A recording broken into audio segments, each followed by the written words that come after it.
நல்லா சுட சுட சாதத்தோட நல்லா மிதக்க நல்லா வாசனையாக இருக்கிற தக்காளி ரசம், அதுக்கு உருளைக்கிழங்கு பொரியல் மட்டும் வச்சு சாப்பிட்டா அவ்வளோ அட்டகாசமாக இருக்கும்.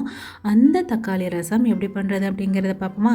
தக்காளி ரசத்துக்கு தக்காளி தான் அதிகமாக இருக்கணும். அதுக்கு 2 பெரிய தக்காளியை இந்த மாதிரி லைட்டாக கீறி விட்டு இதில் கொஞ்சமாக தண்ணி ஆட் பண்ணி நல்லா வேக வச்சு எடுத்துக்கோங்க. அது வேகிற டைமில் ஜாரில் மிளகு, சீரகம், வரமல்லி, கருவேப்பிலை, மிளகாய் இதெல்லாம் சேர்த்து அரைச்சிட்டு இது கூடயே 5 பல் பூண்டையும் சேர்த்து நல்லா குறகரப்பாக அரைச்சி எடுத்துக்கோங்க.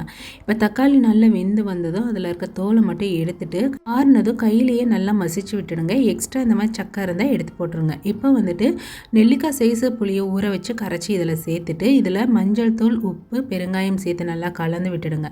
தாளிப்புக்கு ஒரு கரண்டியில் 2 ஸ்பூன் ஆயில் கூட கடுகு, உளுத்தம்பருப்பு, மிளகாய் இது கூடயே கருவேப்பிலை, அரைச்சி வச்சிருக்க பேஸ்ட்டு சேர்த்து 2 நிமிஷம் வதக்கிட்டு அப்படியே ரசத்தில் மாற்றிடுங்க.